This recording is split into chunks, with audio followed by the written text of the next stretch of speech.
Morning all of you. Let's start. आपण nature and development of social work practice आणि social work profession हा topic आज सुरू करणार आहोत.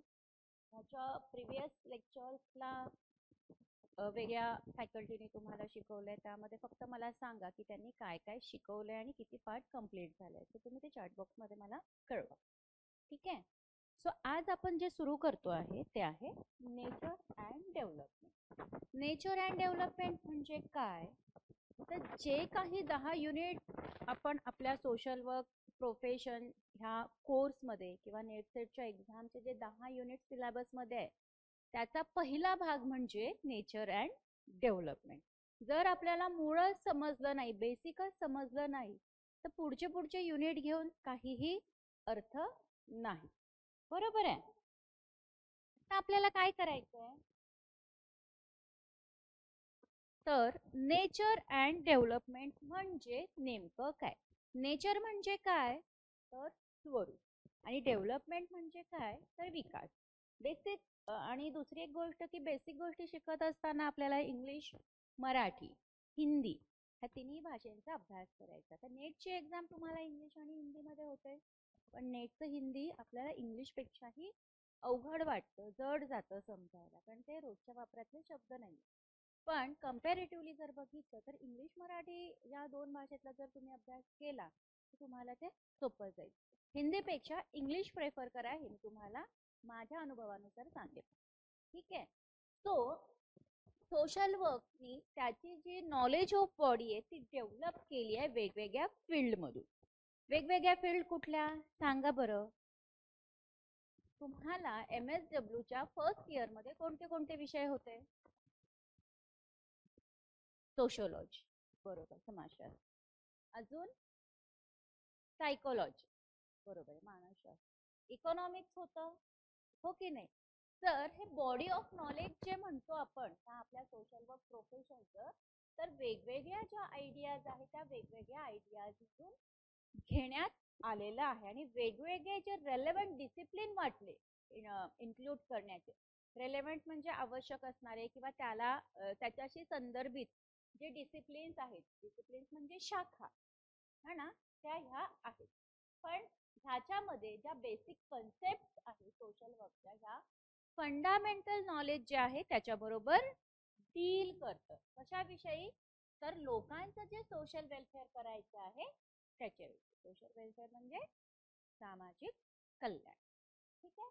हे 2 पॉइंट ह्याच्यामध्ये दिलेले आहेत. बेसिक जेव्हा नेचर अँड डेव्हलपमेंटची सुरुवात जेव्हा आपण करतो शिकायला, समजून घ्यायला, तर बॉडी ऑफ नॉलेज म्हणजे काय, तर डिफरंट टाइप्स ऑफ डिसिप्लिन्स मधनं आपलं सोशल वर्क तयार झालं आहे जे रेलेव्हंट होत आहे.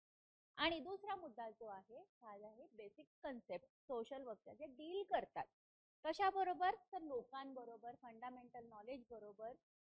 आणि हे सगळं आपण कशासाठी करतो, तर फक्त आणि फक्त लोकांचं कल्याण व्हावं ह्याच्यासाठी, लोकांचं चांगलं व्हावं ह्याच्यासाठी. ओके नाही. आपला मानवतावादी दृष्टिकोन आहे की नाही, ह्युमॅनिस्टिक अप्रोच आहे आणि प्रॉब्लेम सॉल्विंग अप्रोच. हे 2 अप्रोच अतिशय महत्वाचे आहे आणि हे बेसिक आहेत आपलं प्रोफेशन. सो एवढ्या गोष्टी क्लिअर करायच्या. नाव please note down meaning of social work. Meaning of social work लिहून.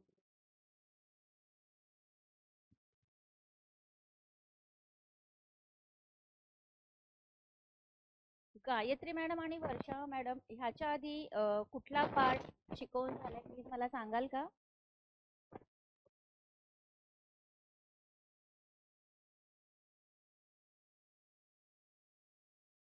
चॅट बॉक्स मध्ये कळवा. ओके. आता मीनिंग ऑफ सोशल वर्क अर्थ काय, तर हे एक खूप असं ह्यूज, व्यापक, वास्ट. इथं नुसतं फक्त जसं IT मध्ये आपण बेसिक कम्प्युटरमध्ये फक्त कम्प्युटरचा अभ्यास करतो, सॉफ्टवेअरचा अभ्यास करतो, तसं इथे नाहीये. आपण समाजाच्या प्रत्येक घटकाशी डील करतो. म्हणजे काय करतो, तर समाजाचा प्रत्येक घटक आपल्याला डीपली समजून घेणं गरजेचं आहे. जर हा घटक आपण समजून घेतला नाही तर हे डिसिप्लिन जे खूप वास्ट आहे, खूप मोठं आहे, हे आपल्याला समजून घ्यायला जड जाईल. ह्याच्यामध्ये खूप साऱ्या मॉडेलिटीज पण आहे आणि खूप साऱ्या मेथडॉलॉजीज पण आहेत. त्या कुठल्या मेथोडॉलॉजीचा एक छान आहे का?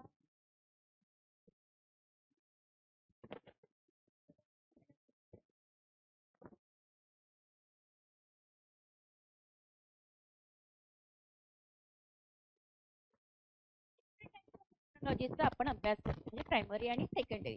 प्रायमरी मध्ये केस work, group work, social case work, social group work आणि कम्युनिटी ऑर्गनायझेशन. सेकंडरी मेथोडॉलॉजीज मध्ये काय आहे? सोशल रिसर्च, सोशल ऍक्शन आणि social administration and welfare. So primary आणि सेकंडरी हा दोन्ही मेथोडॉलॉजीचा डिटेल अभ्यास आपल्याला पुढे करायचा आहे. ठीक आहे. त्याच्यामध्ये अनेक शिस्त आहे, डिसिप्लिन आहे, खूप व्यापकता आहे, पण ह्याच्यामध्ये भारावून जायचं नाही. अगदी सोप्या भाषेत आपल्याला हे शिकून घ्यायचं आहे. आता ह्याच्यामध्ये डिफरंट टाइप्स ऑफ कामं इन्क्लूड आहे, लाईक ह्युमॅनिटेरियन अप्रोच किंवा ह्युमॅनिटेरियन रेस्क्यू मिशन, लोकांना मदत करणे, कुटुंबाला मदत करणे, जेणेकरून गव्हर्नमेंट असिस्टन्स जो आहे किंवा शासनाच्या ज्या सोयी सुविधा लोकांसाठी त्या ऍक्सेस करू शकतील, मिळवू शकतील. एक कॉमन गोष्ट ह्याच्यामध्ये आहे सोशल मध्ये ती काय आहे, ती आहे स्ट्रीव कर. कशासाठी? तर लोकांच्या बेटरमेंटसाठी, त्यांचं आयुष्य अजून चांगलं व्हावं त्याच्यासाठी. वेदर हे इंडिव्हिज्युअल लेवलला असू शकतं, कम्युनिटी लेवलला असू शकतं और ग्रुप लेवलला देखील असू शकतं. पुढे आपण शिकणारच मॅक्रो, मॅक्रो आणि मॅक्रो लेवलच्या तीन जे टाइप्स आहेत ते तुम्हाला शिकवेल. ठीक आहे.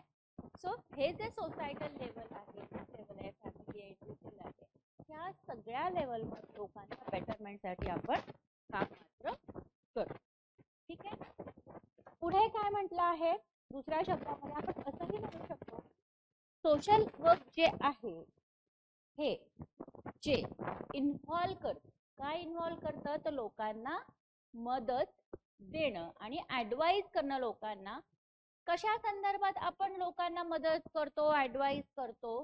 तर त्यांचे जे डिफरंट टाइप्स ऑफ प्रॉब्लेम्स आहेत ते सॉल्व्ह करण्यासाठी. वेदर अगेन फॅमिली लेवलला असू शकतं, इंडिव्हिज्युअल लेवलला असू शकतं आणि कम्युनिटी लेवलला देखील असू शकतं. फॅमिली प्रॉब्लेम असू आहे, त्याच्यामध्ये फायनान्शियल प्रॉब्लेम्स आहे, म्हणजे एक प्रॉब्लेम आहे आणि त्याचे असोसिएटेड प्रॉब्लेम्स कुठले कुठले आहे ते सगळे आपण इथे डील करतो. आता इथे ही एक ऍक्टिव्हिटी आहे जी डिझाईन केलेली आहे. कशासाठी? तर जे वेलफेअर आहे लोकांचं ते प्रमोट करण्यासाठी, कम्युनिटी लेवलला, इंडिव्हिज्युअल लेवलला, किंवा हे जे सगळं आपण करतो तर हे वेगवेगळ्या काउन्सिलिंग सर्व्हिसेस देऊन सुद्धा आपण प्रमोट करतो. हेल्थ क्लिनिक्स असतात, रिक्रिएशन किंवा एड असतात, जे गरजू लोक. हा, इथे सगळ्यात महत्वाचा भाग काय आहे? या येस, सोशल वर्कच आहे. या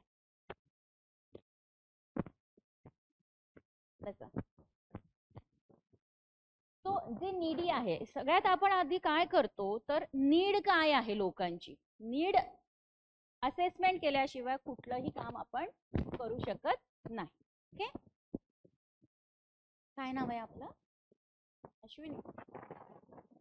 रोज येता तुम्ही रेग्युलर?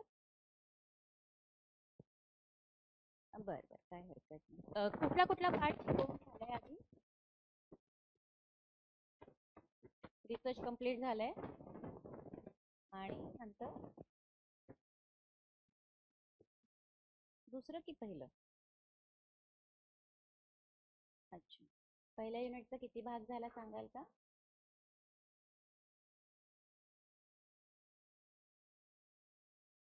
ठीक आहे, कारण पहिलं युनिट सुरू केलेलं आहे आता. तो डिफरंट टाइप्स म्हणजे मीनिंग आणि कन्सेप्ट समजून घेणं फार गरजेचं आहे. तो मीनिंग म्हणजे काय? तर एकंदरीत आपण ह्युमॅनिटेरियन अप्रोचने काम करतो आणि कशासाठी करतो? तर प्रॉब्लेम सॉल्विंग नेचरने किंवा प्रॉब्लेम सॉल्विंग मॉडेल वापरून किंवा अप्रोच वापरून आपण ते काम करत असतो. ठीक आहे. आता ह्या सगळं करत असताना मी 3 गोष्टी समजत आहे. एक तर आपण इंडिव्हिज्युअल लेवलला हे करू शकतो, ग्रुप लेवलला करू शकतो, फॅमिली लेवलला करू शकतो, कम्युनिटी लेवलला देखील करू शकतो. म्हणजे आपल्या कामाला कुठलीही फ्रेमवर्क नाही. आपलं डिसिप्लिन खूप वास्ट आहे, त्याला शिस्तबद्धता आहे. हे करत असताना आपण त्याच्यामध्ये मॉडॅलिटीज पण वापरतो आणि डिफरंट टाइप्स ऑफ मेथोडॉलॉजी सुद्धा वापरतो. ठीक आहे. नाव डेफिनेशन्स ऑफ सोशल. लिहून घ्या डेफिनेशन्स ऑफ सोशल वर्क. त्यामधलं पहिली डेफिनेशन लिहा, अँडरसन यांची, ANDERSON 1943.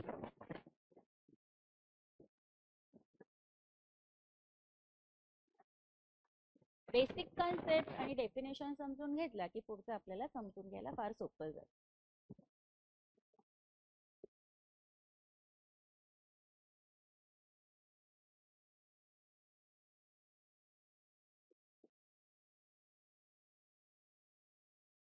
लिहिलं? कुठून झालं तुमचं MSW?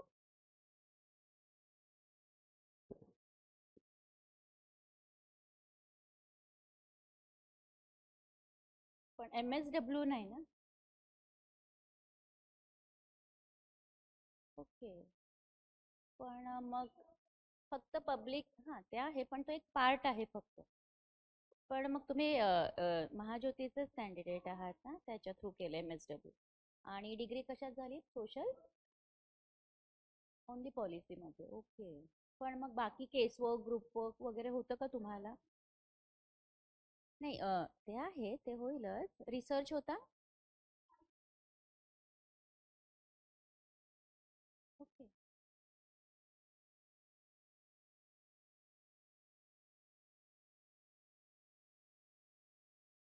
सोशल वर्कचं काय काय होतं? पॉलिसीज ना, ते सोशल पॉलिसी, कॉन्स्टिट्यूशन. ओके. पण ऍडमिनिस्ट्रेशन होतं, सोशल वेलफेअर ऍडमिनिस्ट्रेशन होतं. Social case work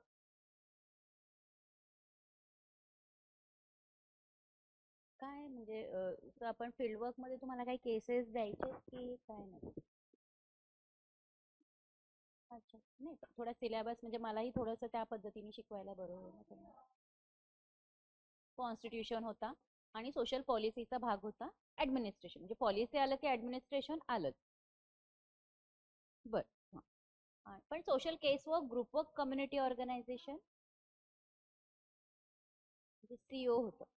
okay. म्हणजे नेचर अँड डेव्हलपमेंट सोशल वर्कचं हे होतं, म्हणजे समाज कार्याची सुरुवात कशी झाली, UK, USA वगैरे होत, म्हणजे ऑलमोस्ट होतो तुम्हाला. ठीक आहे. पण आता मग तुम्ही MSW मध्ये नेट देणार आहे तसं अप्लिकेबल? ठीक आहे. ठीक आहे.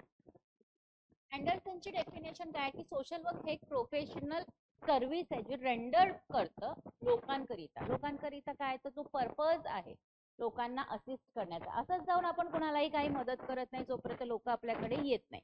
लोक आपल्याकडे काय येणार, तर त्यांना जेव्हा काहीतरी प्रॉब्लेम असतो, काहीतरी समस्या असतं, तेव्हा ती समस्या ते स्वतः सोडवू शकत नाही, ते सोडवण्यासाठी ते कॅपेबल नाही, किंवा त्यांची क्षमता कुठेतरी कमी झाली, तेव्हा ते बाहेरची मदत घेतात, म्हणजे प्रोफेशनल मदत घेतात. तेव्हा ते काउन्सिलर, सोशल वर्कर्स कडे येतात. मग त्यांना त्यांचा जो पर्पज आहे त्या पर्पजला धरून आपल्याला असिस्ट करायचं असतं, as an individual or as an in group, जेणेकरून त्यांचं जे काही नातेसंबंध आहे त्या नातेसंबंधामधलं जे सॅटिस्फॅक्शन आहे आणि जे स्टँडर्ड ऑफ लाईफ आहे त्याच्या संदर्भातलं, त्यामध्ये ते उंचावण्यामध्ये त्यांच्या गरजा, त्यांच्या इच्छा आणि त्यांच्या क्षमता आपण कशा पुढे आणू शकू आणि त्यांना त्यांच्या समस्येतनं बाहेर कसं आणू शकू हे आपण करतो.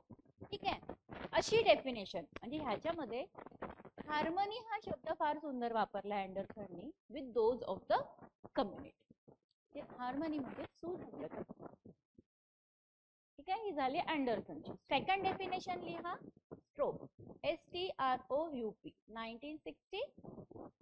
मी हे का शिकवते, कारण बरेचदा परीक्षेमध्ये काही डेफिनेशन्स दिलेल्या असतात आणि काही ऑथर्सची नावं दिलेली असतात आणि विचारतात की ही डेफिनेशन कुणी केलेली आहे.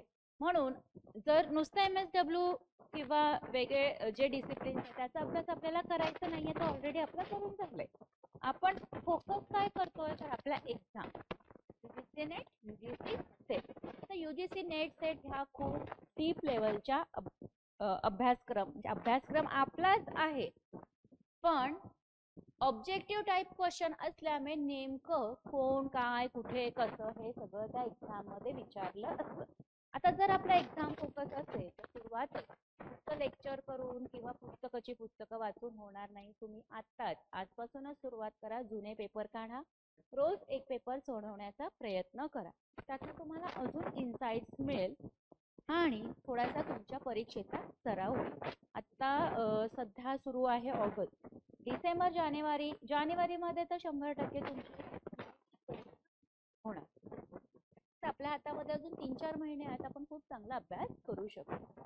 आता सेकंड डेफिनेशन आहे ती स्ट्रोकची, STROUP लिहून घ्या. ते काय म्हणतात तर सोशल वर्क ही एक कला आहे, आर्ट आहे, जी वेगवेगळ्या रिसोर्सेसला एकत्रित आणते आणि बेअर करायला लावते, सहन करायला लावते किंवा त्या समस्येतून बाहेर निघायला सांगतं. इंडिव्हिज्युअल लेवलला, ग्रुप लेवलला, कम्युनिटी लेवलला. Needs by the application of a scientific method of helping the people to help themselves. म्हणजे काय, इथे आपण लोकांना काय मदत करतो, जेव्हा ती व्यक्ती आपल्याकडे येते तेव्हा ती सक्षम नसते, तिला मदतीची आवश्यकता असते कारण ती समस्येमध्ये असते, त्यांना सॅटिस्फॅक्शन हवं असते, ती आपण करतो. पण हे करत असताना नुसतं आपण समस्या सॉल्व्ह करत नाही, तर ती जी व्यक्ती ॲज अ क्लायंट म्हणून आपल्याकडे आलेली आहे, ती व्यक्ती स्वतःला कशी मदत करू शकेल ह्याच्यासाठी आपण त्या व्यक्तीला, त्या क्लायंटला तयार करत असतो. अशी डेफिनेशन स्ट्रोप यांनी सांगितलेली आहे. तिसरी डेफिनेशन लिहा चेने यांची. चेने आणि अलाइस दोन व्यक्ती आहेत, CHEYNEY, चेने. आणि दुसरंही नाव लिहा कॉमा करून, अलाइस, ALICE. इयर लिहा 1526, म्हणजे 1526 चा काळ घ्या लिहून.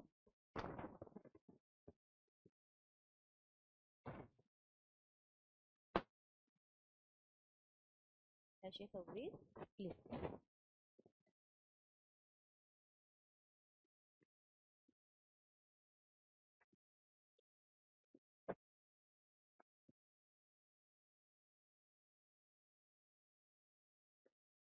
भारतातले नाही, भारताच्या बाहेरचे लोक, कारण आपल्याला जर पुढे आपण शिकायचं सोशल वर्कची सुरुवात UK आणि USA बेस झाली, त्याच्यानंतर ते भारतात आले. हे काय म्हणतात, सोशल वर्क मध्ये काय काय इन्क्लूड आहे तर सगळ्या व्हॉलेंटरी अटेम्प्ट, म्हणजे स्वतः प्रेरणेने केलेले प्रयत्न, कशासाठी तर जो काही फायदा आहे त्या फायद्याचं एक्सटेन्शन करण्यासाठी, त्याची व्यापकता वाढवण्यासाठी. पण आता ही व्यापकता आपल्याला कशामध्ये वापरायची आहे तर जी गरज आहे त्या गरजेचा रिस्पॉन्स म्हणजे कन्सर्न आहे, संबंधित आहे सोशल रिलेशनशिप सोबत, आणि ते अवेल करतं देमसेल्सला, स्वतःला.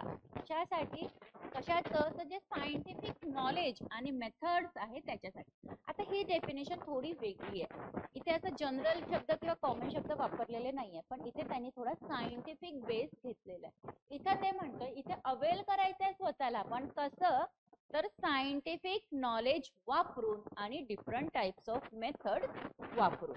ठीक आहे, कारण हे आपले इथिकल कन्सर्न आहे. असंच कुठेही जाऊन आपण सोशल वर्क करत नाही. आता सोशल वर्कर पण बरेच जण स्वतःला म्हणवून घेतात,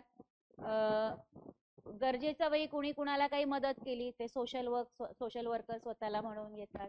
आता सध्या ट्रेंड सुरू आहे, पॉलिटिकल नेते जे आहेत तेही स्वतःला सोशल वर्कर म्हणवून घेतात. पण त्यांच्यात आणि आपल्यात काय फरक आहे तर सायंटिफिक आणि प्रोफेशनलिझम. आपल्याकडे पर्टिक्युलर डिग्री आहे जी प्रोफेशनल आहे, आपण रेकॉग्नाइज्ड आहोत, ऑथराइज्ड आहे ॲज अ सोशल वर्कर म्हणून. म्हणजे कोणी ओटसूट स्वतःला सोशल वर्कर म्हणू शकतात, पण ते होणार आहेत का नाही, म्हणून इथे व्हॉलंटरीली व्हॉलंटरी अटेम्प्ट येतो बेनिफिटला, त्या रिस्पॉन्सची गरज आहे, त्या गरजेचा विचार कन्सर्न सोशल रिलेशनशिप जी अवेल करतात स्वतःला सायंटिफिक नॉलेज वापरण्यासाठी आणि मेथड्स वापरण्यासाठी. चौथी डेफिनेशन घ्या, H. Whitmer,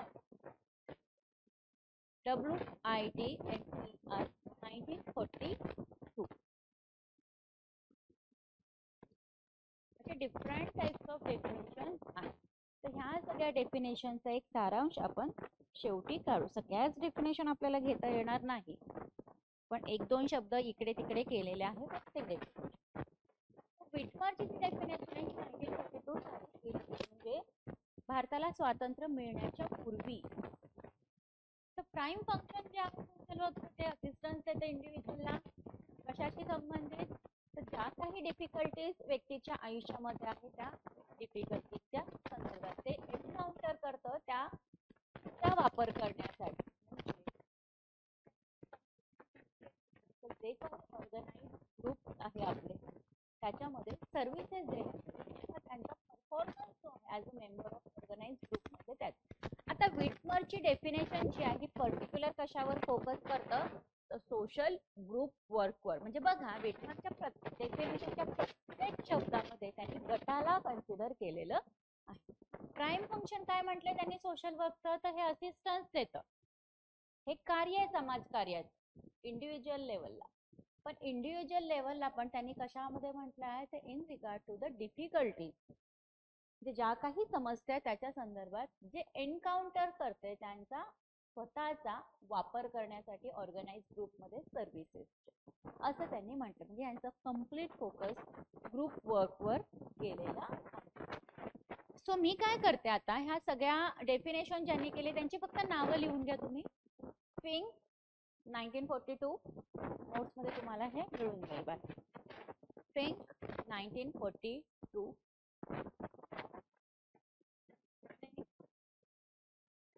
clerk 1947, CLARK,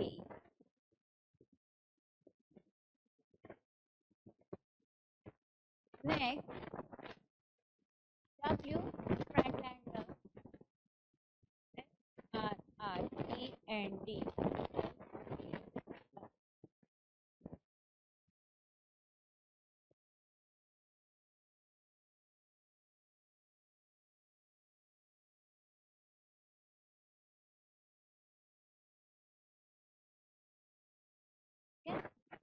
फ्रँडलँडर 1951. येतोय का आवाज क्लिअर आता?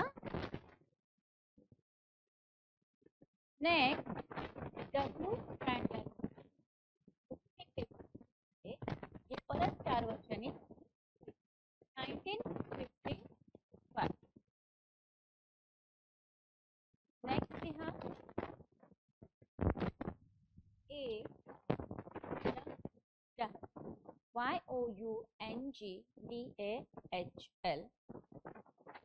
1949. नेक्स्ट जी कोनप, अतिशय महत्वाचं नाव, जी कोनोप्का KONOPKA 1958. कोनोप्काच्या संदर्भात एक तरी प्रश्न परीक्षेत येणं sure. KONOPKA 1958. Next Poehm POEH 1959. POEHM 1959. Next, APINCUS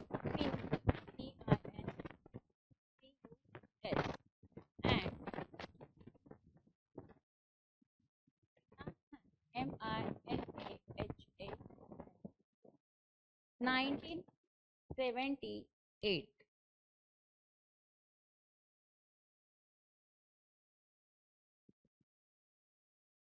okay. Next definition 13व्या नंबरची डेफिनेशन, म्हणजे बघा जवळपास 15-16 डेफिनेशन. 1947 स्वातंत्र्याच्या काळात 1947.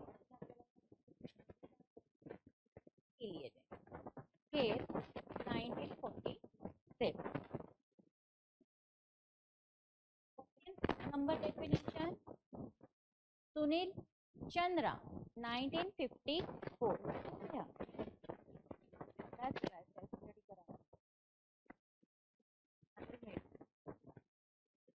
Sunil Chandra 1954.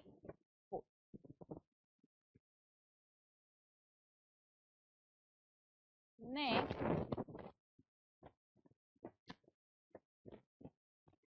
15 number Indian conference of social work 1957.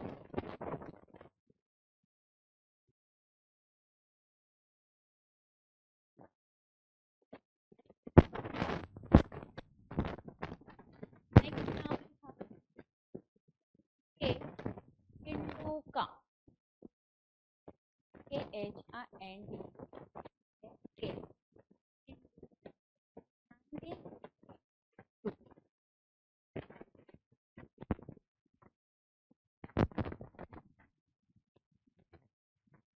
Next Mirza R Ahmad, ASAP, 1959, sorry 1969. Mirza Ahmed. Next, Murthy and Rao, MOORTH, Murthy and Rao, RAO, 1970.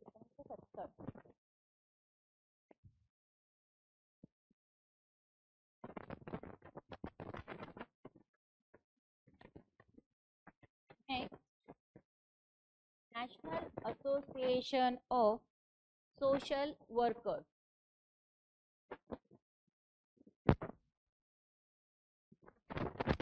He definition, national association ज्या आहे, different types of association असतात वेगवेगळ्या प्रोफेशनच्या, त्यापैकी हे national association of social workers आहे, त्यांनी केलेली छान डेफिनेशन आहे. एवढी डेफिनेशन जरी आपण लक्षात ठेवली तरी सगळ्या डेफिनेशनचा सार याच्यामध्ये येतो. आता सोशल वर्क हे प्रोफेशनल ऍक्टिव्हिटी आहे असं ह्या असोसिएशननी म्हटलेलं आहे. प्रोफेशनल ऍक्टिव्हिटी आहे, पण कशाची, तर गरजू लोकांना मदत करण्याची, इंडिव्हिज्युअल लेवलला, ग्रुप लेवलला आणि कम्युनिटी लेवल. नेहमी लक्षात ठेवायचे, पाठच करून टाकायचं 3 शब्द.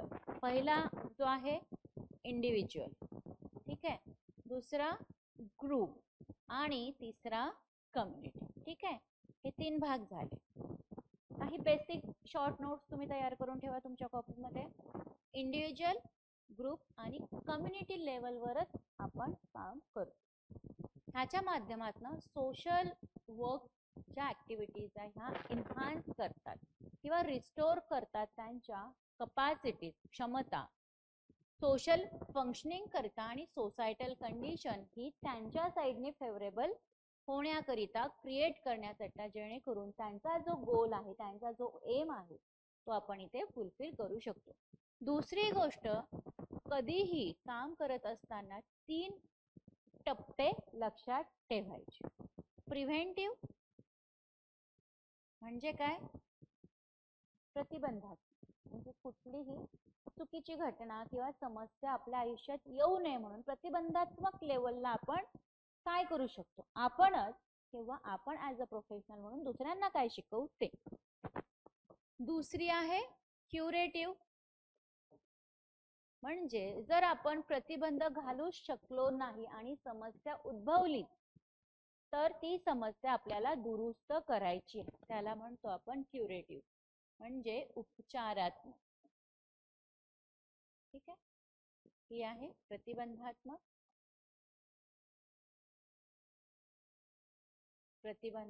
उपचारात्मक. आणि तिसरी सांगते, प्रतिबंध करता आलं नाही, आपण क्युरेटिव्ह लेवलला आहे, पण ती उपचार मात्र झाले, पण उपचार झाल्यानंतर पण त्याचं पुनर्वसन होणं गरजेचं आहे. रिहॅबिलिटेटिव्ह, पुनर्वसनात. आता पुनर्वसनात्मक, तर मला एखादं उदाहरण सांगू शकाल का अश्विनी? पुनर्वसन म्हणजे रिहॅबिलिटेशन, एखादं केस किंवा काय?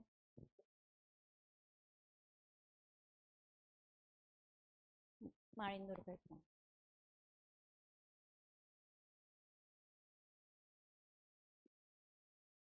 किती वर्ष झाली माळीण घटनेला? 10 वर्ष झाली. ओके. आता तिन्ही लेवलला जर आता माळीण घटनेचं बेस्ट उदाहरण दिलं, प्रतिबंधात्मक लेवलला आपण काय करू शकलो असतो की घटना होऊ नये, म्हणजे आपण एक ऍज अ ह्युमन बिंग, किंवा आपण तिथे स्वतःला ठेवू की आपण ते गावकरी होतो. 151 लोकांचा मृत्यू तिथे झाला होता, म्हणजे 1 महिन्याच्या बाळापासून ते 60 वर्षाच्या वृद्धापर्यंत. ओके, तुम्ही तिकडच्या आहात? नाही ना, कारण मी माळीण घटनेवर ऑलरेडी 6 महिने काम केलं होतं तिथे राहून. बेस्ट, मला वाटलं तुम्ही तिकडच्या. तो प्रतिबंधात्मक लेवलला आता जेव्हा घटना होऊन गेली त्याच्यावर बरीचशी कामं झाली, पुनर्वसनात्मक वगैरे वगैरे, ठीक आहे. निधी मिळवणे, जो काही शासनाचा निधी आहे, पंतप्रधान निधी, मुख्यमंत्री निधी, डिझास्टर निधी किंवा डिझास्टरच्या लोकांनी, हे तर झालं पैशाच्या स्वरूपातलं. किंवा पण लोकांचा जो आघात लोकांवर झाला, कारण कुटुंब गेली होती, कुणीही राहिलं नव्हतं. एखादा कुटुंबातला व्यक्ती राहिला, त्यांनी कुणाला बघून जगायचं, म्हणजे अक्षरशः त्या व्यक्तीच्याही मनात ही घटना होती की मी का जगलो, मी का वाचलो, मी का नाही मेलो. या लेवलला त्यांची विचार पातळी गेली होती. ओके, तर इथे आपण प्रतिबंधात्मक म्हणून काय करू शकलो असतो, हा कम्युनिटी लेवलचा प्रश्न आहे बरं का. आणि डिझास्टर आपल्या एक सिलेबसमध्ये एक पार्ट आहे डिझास्टर. डिझास्टरचा अतिशय महत्वाचा विषय आहे लँडस्लाइड, पुढे आपण शिकणारच आहोत. म्हणजे दरड कोसळणे किंवा डोंगर कोसळणे वगैरे ज्याला आपण म्हणतो ते. प्रतिबंधात्मक लेवलला आपण इथं काय करू शकलो असतो की, कारण आंबेगाव तालुका पुण्यातला अतिशय पाऊस पडणारा भाग आहे, आदिवासी भाग आहे, तिथे फार असं खूप अमेनिटीज किंवा खूप चांगल्या सोयी सुविधा अशाही नाही. म्हणजे जेव्हा घटना घडली, ॲम्ब्युलन्स जायला सुद्धा जागा नव्हती, अशी तिथे अवस्था होती, बरोबर. तर प्रतिबंधात्मक लेवलला आपण खूप पाऊस पडत असताना आपण गव्हर्नमेंट लेवलला काही संरक्षण भिंती बांधल्या जातात किंवा लोकांना स्थलांतर केलं जातं की खूप पाऊस पडतोय. तो एरिया कधी वाटलाच नाही, पण कालांतराने त्या घटनेवर जसा जसा अभ्यास पुढे गेला, असंही पुढे आलं होतं की जो डोंगर कोसळला त्या डोंगरावर लोकांनी शेती करायला सुरुवात केली. हे मॅनमेड डिझास्टर, आपण स्वतःहून ओढवून आणलेलं हे डिझास्टर आहे, किंवा ही आपत्ती आहे की आपण स्वतःचा मृत्यू स्वतः बोलून घेतलेला आहे.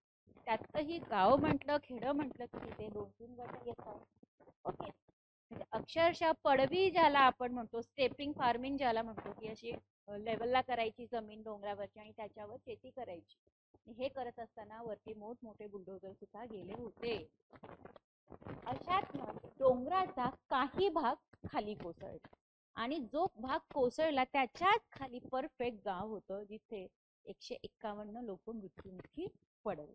अतिशय ग्रुप ग्रामपंचायत होती माळींची, आजूबाजूला छोट्या छोट्या वाड्या होत्या, खूप काही. पण घटना घडून गेली, आपण प्रतिबंध करू शकलो नाही. बरं, आता घटना घडली, क्युरेटिव्ह लेवलला आलोय आपण, काय काय आपण करतो, तर आता ह्याच्यातनं होऊन गेलं ते काही आता आपण ते परत आणू शकत नाही. आता आपला इथे अतिशय आणि खूप चॅलेंजिंग रोल सोशल वर्करचा होता.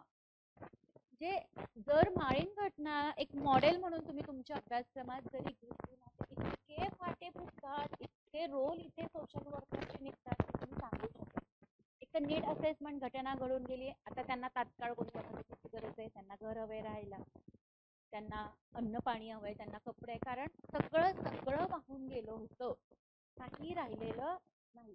म्हणजे ज्या बॉडीज काही सापडल्या, काही बॉडीज तर ओळखायलाही आल्या नाही किंवा सापडल्याही नाही छोट्या बाळाच्या, पण एक घटना तर अशी होती की एका महिलेचा जे अर्धा भाग बॉडीमध्ये त्या डोंगराच्या ज्यात सापडला, ती केस विंचरताना, म्हणजे ती फणी जी होती ती असाच तिचा हात, अशी स्थिती होती. या लेवलला म्हणजे किती चॅलेंजिंग असेल ते काम.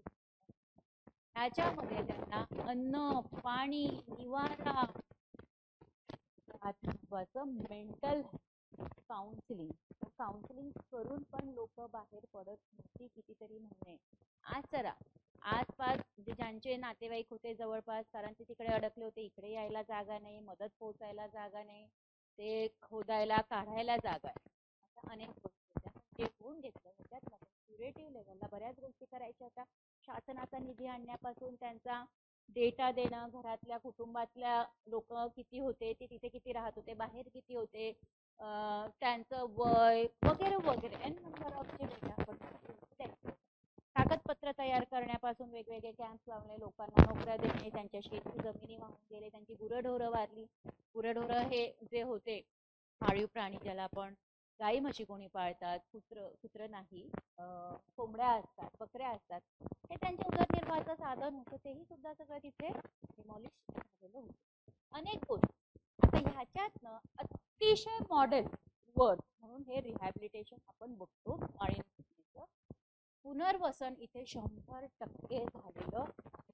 पैसा कंप्लीट लोकांना मिळाला, घरं मिळाली, जमिनी मिळाल्या, कागदपत्र मिळाली. अक्षरशः त्यावेळी जिल्हाधिकारी आपले सौरभराव होते. सौरभराव त्याच्या रात्री 12-12 वाजता लोकांच्या चेकवर सह्या केलेल्या. ठीक आहे. सो हे रिहॅबिलिटेशन म्हणजे अतिशय हे 3 शब्द तर लक्षात ठेवायचे. प्रिव्हेंटिव्ह, क्युरेटिव्ह आणि रिहॅबिलिटेशन. PCR लक्षात ठेवलं तरी तुम्हाला हे घटना लक्षात. छोटे छोटे की बरेचदा ना परीक्षेमध्ये थोडेसे डिस्क्रिप्टिव्ह टाईपचे प्रश्न येतात की असं असं आहे, मग तुमचं काय आहे. त्यावेळी हे PCR आठवायचा आणि आपला रोल काय आहे तो तिथे आठवायचा आणि त्याचं उत्तर करेक्ट करायचं. 100% रिहॅबिलिटेशन त्या घटनेमध्ये झालेलं होतं. आता सोशल वर्क हे एक प्रोफेशनल ऍक्टिव्हिटी आहे जी लोकांना मदत करते गट लेवलला, कम्युनिटी लेवलला. कशासाठी तर ग्रोथ करण्यासाठी, एन्हान्स करण्यासाठी किंवा त्यांच्या स्वतःच्या ज्या कपॅसिटीज होत्या समस्या येण्याच्या आधी त्या स्वतःच्या कपॅसिटीज परत रिस्टोर करण्यासाठी, जेणेकरून त्यांचं समाजातलं जे काही कार्य आहे, फंक्शनिंग आहे ते सुरळीत व्हावं. आणि सोसायटल कंडिशन जी आहे, कारण थोडा काहीतरी प्रॉब्लेम झाला की सोसायटी पण आपल्याला एक्सेप्ट करत नाही, तर त्या व्यक्तीला असं तयार करायचं की त्याचं सोशल फंक्शनिंग पण रुटीनला येईल आणि सोसायटल कंडिशन्स जे आहेत ते त्याच्या फेवरनुसार तयार होते, जेणेकरून त्याचा जो गोल आहे, ज्या गोलनी तो आपल्याकडे आलाय तो गोल इथे फुलफिल होऊ शकेल. आता सोशल वर्क प्रॅक्टिस कन्सिस्ट करतं प्रोफेशनल अप्लिकेशन सोशल वर्क व्हॅल्यूजचं, प्रिन्सिपल्स आणि टेक्निक्स. आता social work values, principle, techniques, method, tools, skills हे पुढे आपण शिकणारच. हे मेथडचं पण वेगळं आणि प्रोफेशनचं पण वेगळं. To one or more of लोकांना मदत करणं, काउन्सिलिंग आपण करतो, सायकोथेरपी असतात, इंडिव्हिज्युअलला, फॅमिलीला, गटाला, कम्युनिटीला मदत करायची आहे, ग्रुपला मदत करायची. ती जी प्रक्रिया आहे ती आणि आवश्यक असणारी मदत. आता जी प्रॅक्टिस आहे सोशल वर्कची त्याला आवश्यकता कशाची आहे तर ह्युमन डेव्हलपमेंट आणि जे बिहेवियर आहे त्याचं नॉलेज असायला हवं. सायकोलॉजी एक विषय आपल्या सिलेबसमध्ये ऑलरेडी झाले. सोशल आहे, समाजशास्त्र पण, इकॉनॉमिक्स आणि कल्चरल इन्स्टिट्यूशन सगळा सिलेबस आपण शिकलेलो आहोत. आणि ह्यासोबत तर हे जे सगळे फॅक्टर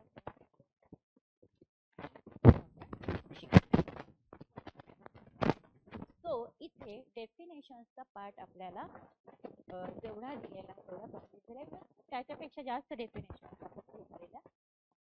इथे कुणाला काही अडचण असेल, समजलं नसेल तर विचार.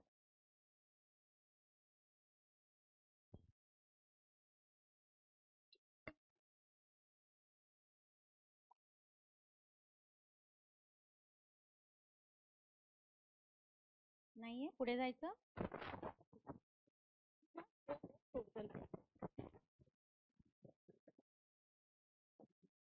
स्कोप ऑफ सोशल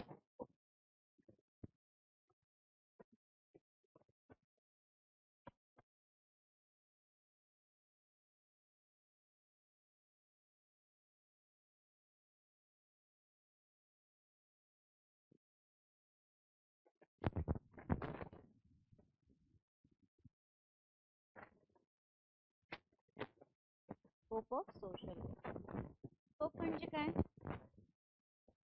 आपण म्हणतो ना, म्हणजे बरेचदा आपल्या डेली रुटीन मध्ये येणारा शब्द आहे स्कोप. म्हणजे हे शिकलो आपण तर इथे आपल्याला नोकरी मिळेल, हे केल्याने हे होईल, ते केल्याने ते होईल. स्कोप म्हणजे काय तर व्याप्ती बघतो की आपण जे काही करतो त्यातनं आपल्याला काय काय मिळू शकतो त्याला आपण म्हणतो स्कोप. हो की नाही. की आता समजा मी MSW केलं. का केलं MSW? आपण MA करू शकलो असतो, MCOM करू शकलो असतो, MSc करू शकलो, व्हॉट एव्हर ना, वेगवेगळे म्हणजे आफ्टर ग्रॅज्युएशन जे काही कोर्सेस आहेत ते करू शकलो. पण आपण MSW का निवडलं? तर त्याचा एक फोकस होता ना आपल्या डोक्यात की MSW केल्याने लवकर नोकरी मिळतं. MSWच्या डिफरंट टाइप्स ऑफ डिपार्टमेंटमध्ये वेगळ्या जागा असतात किंवा हे खूप वास्ट डिसिप्लिन आहे, वेगवेगळ्या घटकांबरोबर काम करण्याची संधी मिळते. अशा बऱ्याच गोष्टी आपल्या डोक्यात असतो. म्हणून जे काही आपण करतो त्याचा स्कोप बघत असतो. तसाच स्कोप आपल्या सोशल वर्क प्रोफेशनचा एक खूप अशी फील्ड आहे डील करतो सगळ्याच सर्व्हिसेस बरोबर जे माणूस आणि माणसाचं कल्याण ह्याच्याशी संबंधित आहे. आता कन्सर्न काय आहे सोशल वर्कचा? तर लोकांना मदत करणे. आता उठसूट आपण कुणालाही जाऊन मदत करणार का? नाही. त्याचं एक बेसिक स्ट्रक्चर ठरलेलं आहे. जे गरजेमध्ये आहे, जे नीड मध्ये आहे, ज्यांना खरंच आपल्या मदतीची गरज आहे, जे आपल्याकडे आले त्यांना आपण मदत करतो जेणेकरून ते त्यांच्या कपॅसिटीज ज्या आहेत, ज्याला आपण क्षमता म्हणतो, त्या डेव्हलप करू शकतील आणि त्या क्षमता डेव्हलप केल्यावर ते वेगवेगळ्या प्रॉब्लेम्स सोबत स्वतः डील करू शकते विदाउट एनी हेल्प. हा एक मेन फोकस असतो. ठीक आहे. आता दोन्ही समाजकार्य हे सायन्स पण आहे आणि आर्ट पण आहे असं म्हटलेलं आहे, कारण वेगवेगळ्या डिसिप्लिन्सचा आधार घेऊन आपलं प्रोफेशन बनलेलं आहे. सायन्स जे आहे हे कुठल्या सेन्स मध्ये म्हटलंय तर जे काही नॉलेज आपण वेगवेगळ्या डिसिप्लिन्स मधून घेतलं आहे तर ह्याच्यातनं नॉलेज ऑफ बॉडी तयार झाली आहे सोशल वर्कची. आणि हे कशासाठी झाली आहे तर सोशल वर्कर करता, जेणेकरून ते हा जो थेरॉटिकल बेस आहे ते त्यांच्या कामामध्ये वापरून लोकांना मदत करू शकतील. For example, for practice what theory prostitute has to be put in practice. म्हणजे जेव्हा आपण फील्डवर्क करतो, जसं तुम्ही म्हणाला की फील्डवर्क होतं, तर फील्डवर्कला आपण कधी जातो तर तो भाग ऑलरेडी आपल्याला क्लासरूम मध्ये थेरी बेसिसवर शिकवला जातो आणि तो आपण इम्प्लिमेंट करत असतो, हो की नाही. फॉर एक्झाम्पल रिसर्च करण्यासाठी आधी आपल्याला सगळी थेरी समजून घेणं शिकणं गरजेचं आहे, त्यानंतरच आपण रिसर्चला हात घालू शकतो. तसंच इथं म्हटलेलं आहे की जेव्हा प्रॅक्टिस मध्ये आपल्याला इम्प्लिमेंट करायची आपली थेरी, तेव्हा इथे आपण पोस्ट्युलेट करतो की आपण जे काही शिकलोय हा थेरॉटिकल बेस तो इथे आलाय प्रॅक्टिस. ठीक आहे. आता इथे आवश्यकता आहे कॅपॅसिटीजची, की ज्या काही स्किल्स आपल्याला माहित आहे त्या आपल्याला इथे इम्प्लिमेंट करायच्या आहे. म्हणजे क्षमता काय आहे त्या सगळ्यात आधी ओळखून घेण्याचे. म्हणूनच प्रोफेशनल सोशल वर्क हे सिलेक्टेड नॉलेज आणि set of social work values, आपल्या व्हॅल्यूज आहे, आपल्या मेथडॉलॉजी ते डावलून आपल्याला पुढे जाता येत नाही. ते ट्रान्सफॉर्म करतो प्रोफेशनल सर्व्हिसेस मध्ये. आता सोशल वर्कर एक बॉन्ड इस्टॅब्लिश करतो पॉझिटिव्ह रिलेशन कुणाबरोबर तर त्याच्या क्लायंट बरोबर. हे अतिशय महत्वाचा शब्द वापरलेला आहे, पॉझिटिव्ह. establish a positive सकारात्मक. पण एकदम कॉन्ट्रावर्सी हा शब्द थोडासा निगेटिव्ह वापरला. पण इथे प्रोफेशनल रिलेशन जे सोशल वर्कर हे जे नातेसंबंध रॅपोबिल्डिंग करतो क्लायंट बरोबर, हा खूप प्रोफेशनली आणि पॉझिटिव्ह वेनी करत असतो तो किंवा. तर समजा सोशल वर्कर फिमेल असेल आणि मेल क्लायंट येत असेल तो होऊ शकतं की नाही. म्हणून रिलेशनशिप एस्टॅब्लिश होणं गरजेचं असतं. त्याला माहीत असायला पाहिजे की कशा प्रकारे इंटरव्ह्यू करायचा आहे आणि कशा प्रकारे आपला रिपोर्ट करायचा. तर हे त्याला कधी कळणार जेव्हा तो थेरी शिकेल, तेव्हाच तो त्याच्या कामामध्ये ते इम्प्लिमेंट करू शकतो. अदरवाईज तो सक्षम असला पाहिजे सोशल वर्कर, जेणेकरून जी काही आपल्या क्लायंटची समस्या आहे त्याचं तो निदान करू शकला पाहिजे. जर निदानच झालं नाही समस्येचं तर तुम्ही त्यांच्या बरोबर काय इंटरव्हेन्शन करणार. फॉर एक्झाम्पल, जेव्हा आपल्याला काही आजार होतो आणि आपण त्यातनं लवकर बरं होत नाही तर डॉक्टर आपल्याला वेगवेगळ्या टेस्ट करायला सांगतात. कशासाठी टेस्ट करायला सांगतात? ब्लड टेस्ट असतं, युरिन टेस्ट असतं, डिफरंट टाईप ऑफ टेस्ट असतात. कशासाठी सांगतात? तर तुम्हाला नेमका आजार काय झाला आहे त्या ब्लड टेस्टमधनं वेगवेगळ्या रिपोर्ट्समधनं कळू शकते. आणि जर का तो आजार निदान झाला तर डॉक्टर त्या पद्धतीने तुम्हाला उपचार देतील, तरच तुमचा आजार बरा होईल. तसंच इथे सामाजिक ज्या समस्या आहेत किंवा वैयक्तिक लेवलला ज्या व्यक्तीच्या समस्या आहेत त्याचं निदानच जर तुम्हाला झालं नाही ॲज अ प्रोफेशनल म्हणून जर तुम्ही काम करत असतं, तर ते झालं तरच तुम्ही कारण काय आहे नेमकं त्या समस्येचं ते तुम्ही शोधून काढू शकता आणि ते समजल्यावर फायनली तुम्ही तुमचा एक इंटरव्हेन्शनचा ट्रीटमेंट प्लॅन तयार करू शकता. ट्रीटमेंट प्लॅन इथं काय वापरलाय तर फॉर एक्झाम्पल की लेवलच्या काही समस्या असतील तर ती आपल्याला कळाली की हे फॅमिली लेवलची प्रॉब्लेम आहे तर रिलेशनशिप किंवा वेगळा काहीतरी प्रॉब्लेम आहे, ते सॉर्ट आउट करण्यासाठी आपल्याला स्टेप्स ठरवायच्या असतात की ह्याच्यानंतर आपल्याला हे करायचं, त्याच्यानंतर आपल्याला ते करायचं. ट्रीटमेंट प्लॅन असं म्हणतात. पण हे क्लिनिकल लेवलला नाहीये बरं का. नंतर झालं ट्रीटमेंट. आता assessment of the problem planning. कशासाठी ट्रीटमेंट प्लॅन ठरवला? कुठला बेस धरून? ट्रीटमेंट प्लॅन ठरवताना आपण सोल्युशन आपल्याला एक्सपेक्टेड आहे, समस्येचं निराकरण होणं एक्सपेक्टेड आहे. त्याच्यासाठी हा जो प्लॅन आहे तो प्लॅन जो आपण इम्प्लिमेंट करतो त्याचं इव्हॅल्युएशन होणं सुद्धा गरजेचं आहे. इव्हॅल्युएशन का? तर आपण जे काही करतोय ते जे आउटकम आपल्याला मिळत आहे ते प्रॉपर आहे की नाही. जर आउटकम जे अपेक्षित आहे ते जर मिळत नसेल तर आपल्या ट्रीटमेंट प्लॅनमध्ये काही बदल करायला पाहिजे का, किंवा आपलं डायग्नोसिस चुकलंय का, हे सगळी गोष्टी करू शकतो. 4 बेसिक स्टेप्स दिलेल्या आहेत ज्या सोशल वर्क प्रोफेशनमध्ये इन्व्हॉल्व आहेत. 3 किंवा 4 अशा दिलेल्या. आता स्कोप आहे सोशल वर्कचा जो बदलता आहे, सोशल कंडिशन्स त्याच्या बदलतात. प्रायमरी एम जो आहे तो सायकोलॉजिकल प्रॉब्लेम ऑब्स्ट्रॅक्ट आहे ॲडव्हान्समेंट करिता इंडिव्हिज्युअल सोशल लेवलला. Public assistance, social insurance, welfare services for children, woman, families, communities, labour, differently abled. Differently abled म्हणजे काय अश्विनी? कधी याच्या आधी हा डिफरंटली एबल शब्द वापरलाय, ऐकला आहे? ऐकला असेल, लक्षातच नाही. डिफरंटली एबल हँडिकॅप शब्द वापरलाय, ऐकलाय? आता हँडिकॅप नाही वापरत, म्हणजे इथिकली किंवा डिसेबल्ड पण नाही आपण म्हणत. म्हणजे हँडिकॅप किंवा डिसेबल्ड हे थोडंसं निगेटिव्ह इम्पॅक्ट पडतो लोकांचा. कालांतराने हा शब्दामध्ये काही बदल करण्यात म्हणजे हा जो डिफरंटली एबल्ड पीपल म्हणजे ऑल टाइप्स ऑफ डिसॅबिलिटीज, ह्याच्यामध्ये 21 टाइप्सच्या ज्या डिसॅबिलिटीज आहे, कोणाला शारीरिक अपंगत्व असू शकतं, मानसिक स्वरूपातलं असू शकतं, दृष्टी संदर्भातलं असू शकतो, कानाच्या संदर्भातलं असू शकतो. तर असे म्हणजे आपण म्हणतो ना अपंग, डिसेबल्ड, तर हा तीच लोक आहे, फक्त शब्द आपण इथे पॉझिटिव्ह वेनी वापरतो. डिफरंटली एबल्ड पीपल ते खूप वेगळ्या पद्धतीनेही ते काम करू शकतात.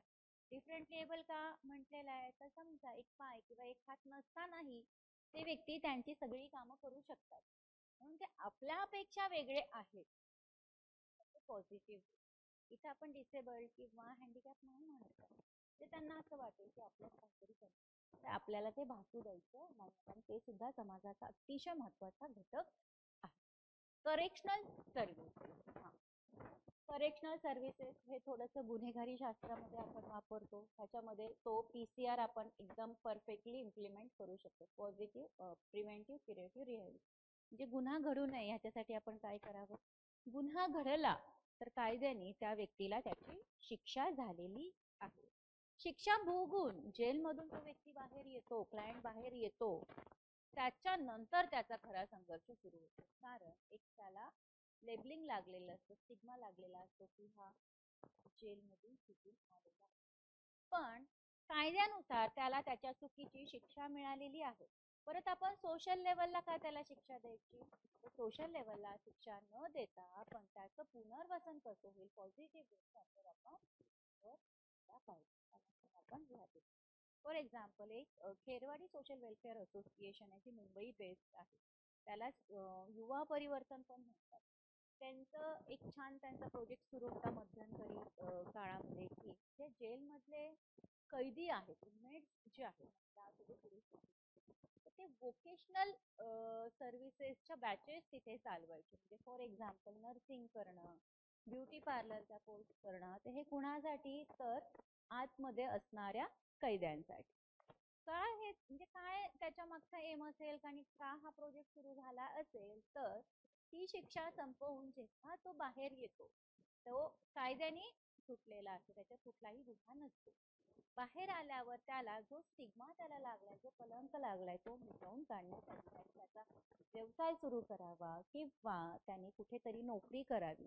अशा खूप साऱ्या positive cases Kherwadi social welfare association ह्या संस्थेच्या मार्फत झालेल्या आहेत. एक केस त्यांची अशी होती की दोन मैत्रिणी एकत्रित मुंबईमध्ये राहत होत्या मैत्रिणी. त्यातल्या एका मैत्रिणीने दुसऱ्या मैत्रिणीवर आरोप केला की तू माझे एटीएम घेऊन गेली आणि 29,000 रुपये तू माझ्या एटीएम मधनं काढले. पण खरं तर तिने ते केलंच नव्हतं. तिच्या कुठल्या तरी कुटुंबातल्या व्यक्तीने ते केलं होतं घरी गेलेली असताना. पण ती डेट काय मॅच नाही झाली. तिने तिच्याच मैत्रिणीची तक्रार केली पोलिसात. तिला उचलून घेऊन गेले. अक्षरशः ती 19 वर्षाची मुलगी होती. उचलून घेऊन गेले. तिच्यावर कुठलंही ट्रायल नाही, तिला वकील नाही, काय करावं काय नाही. 6 महिने ती जेलमध्ये राहिली. त्या 6 महिन्यामध्ये तिने नर्सिंगचा कोर्स केला होता सोशल वेलफेअर, कारण तिला माहीतच नव्हतं की तिला म्हणजे तिच्यावर काय होणार आहे, तिला ती सुटणार आहे का, की तिला आयुष्यभर तिथे राहायचं, काही तिला माहित नव्हतं. पण काही सरकारी वकील असतात, त्या एका सरकारी वकीलला प्रशासनाने सांगितलं की अशी अशी मुलगी आहे, जर होत असेल तर तिची केस घ्या.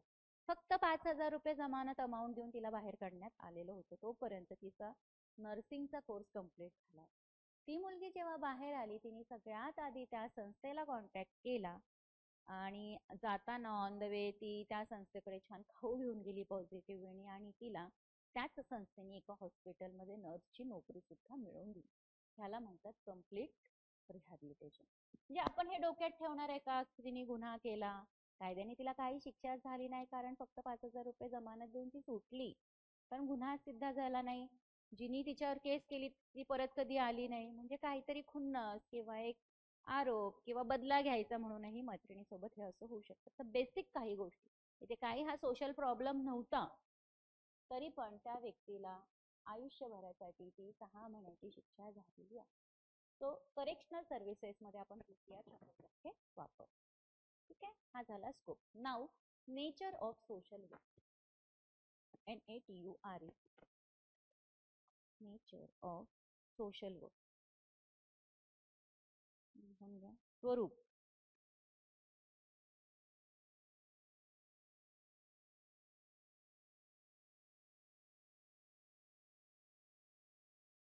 लिहिलं.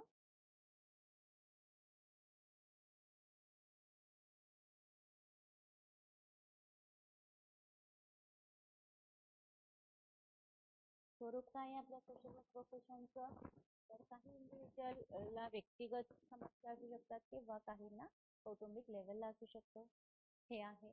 कधी कधी ते त्यांच्या समस्या स्वतःहून सॉल्व्ह करू शकत नाही, त्यांना गरज असते आउटसाईड मदतीची, आणि त्या आउटसाईड मदतीमधनं ते ट्रेंड व्यक्ती शोधत असतात. कधी कधी काउन्सिलिंग सेशन्स पण काही लोकांना घ्यावं लागतात. तर काउन्सिलिंग आपण कोणाकडे घेतो का, तर नाही, ते काउन्सलर्स असतात.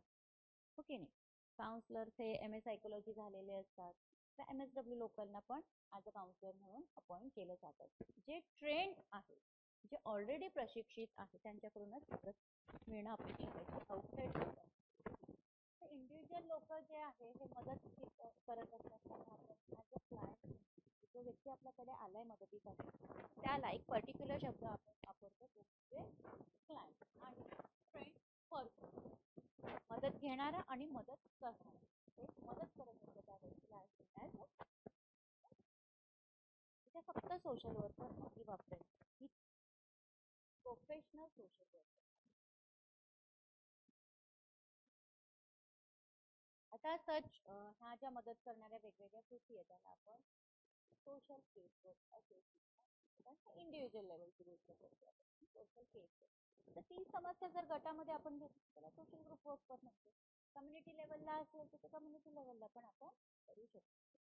काही मोटिवेशन असायला पाहिजे क्लायंटला, जेणेकरून तो स्वतःमध्ये काही बदल घडवू शकतो. आता मला स्वतः बदल घडवायचा आहे तर तो काय असाच घडत नाही, त्यासाठी मला स्वतःला मोटिवेट करायचं. मला मोटिवेट करायला जर मी स्वतः मोटिवेट होत नाहीये तर मला बाहेरची मदत घ्यायला लागेल, काही थेरपीज मला करायला लागतील, मला काही माझे शेड्यूल्स बनवायला लागतील. ओके, फॉर एक्झाम्पल आपला एक्झाम नेक्स्ट सेट, मला एक्झाम क्रॅक करायचीच आहे, खूप मनापासून वाटते की हा मी होणार करणार, पण कळतं पण वळत नाही. ही एक जी म्हण आहे ना ती आपल्यासाठी 100% करू शकतो. जर मला नेट सेट क्रॅक करायचा आहे, माझा एम आहे, तर मला सगळ्यात आधी काय पाहिजे, कॉन्फिडन्स आणि मोटिवेशन. ठीक. आता कॉन्फिडन्स कधी बिल्डअप होईल, जेव्हा तुमची मानसिक तयारी होईल. तुम्हाला इथून विचार करायचा, आता तुमच्या डोळ्यापुढे तुमचा एम ठरलेला, नुसतं नेट सेटच नाही, कुठल्याही आयुष्यातलं एक्झाम तुम्हाला क्रॅक करायचं तुम्हाला जायचंय तर तुमचा एम तुमच्या डोळ्यापुढे आहे आणि त्यानुसारच तुमचं शेड्यूल हवं की जर आता 4 महिन्यावर एक्झाम आहे तर मला 10 युनिटचा अभ्यास कसा करायचा. ओके, तुमचं एक शेड्यूल, तुमचा एक टाइम टेबल तयार असला पाहिजे की मी सकाळी किती वाजता उठणार, कुठल्या वाजता मला अभ्यासाला बसायचं आहे, फ्रेश व्हा, चहा नाश्ता करा, कारण पोटात पण अन्न पाहिजे ना, तर तुमचं डोकं चालेल, अदरवाईज नाही. चहा नाश्ता खाताना पण तुम्ही काय खाताय हेही खूप मोठं इम्प्लिमेंट करण्यासारखं मॅटर करतो. तुम्ही किती हेल्दी खाताय हे तुमच्या शरीराला चेतना देते. त्याच्यानंतर तुम्ही किती तास कुठला विषय अभ्यास करता. जर 10 युनिट मला आहे होऊ शकते, जर तुम्ही रोजचा 1 तास एका युनिटला दिला तर हे 10 युनिट मधला एक एक भाग 1-1, 2-2 पान तरी मी करू शकतो. पण हे माझं झालं, एका दिवसात 10 युनिट केले, फक्त सेकंड गेला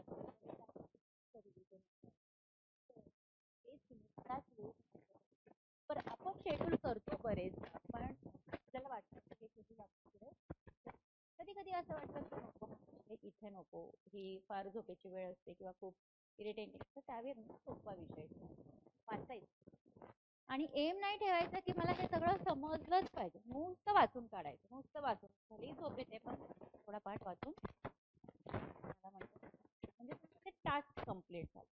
टास्क कम्प्लिशन पण अतिशय हे फक्त तुमचं नाही, तुम्ही हे एक्झाम्पलच्या प्रोफेशनशी पण रिलेट करा. हा, मी फक्त तुमच्या एक्झामला फोकस करत नाहीये. जर तुमचा शेड्यूलच नसेल, आता हा शेड्यूल कसा होईल तरच तुम्ही हा शेड्यूल तयार करणार की नाही. आता तुमचा शेड्यूलच आहे, बरं आता झालं, हा शेड्यूल तयार झाला, इथून तुम्हाला एक कॉन्फिडन्स मिळाला की हा मला एवढा एवढा वेळ आहे, एवढ्या एवढ्या वेळात बाकीची सर्व कामं उरकून, माझं जॉब करत असाल तर जॉब करून, जॉब करत असेल तर काही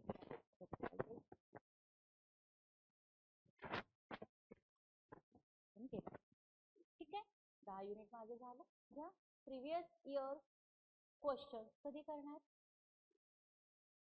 कधी सोडवणार, किंवा अजून काही तुम्हाला तुमच्या नोट्स मधनं शॉर्ट नोट्स काढायचे ते कधी करणार, ते त्याच वेळी करायचं. एकदा का ती वेळ गेली, एकदा की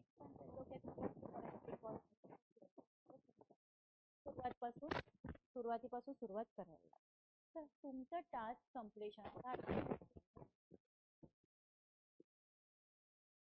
हेच आपण काम करताना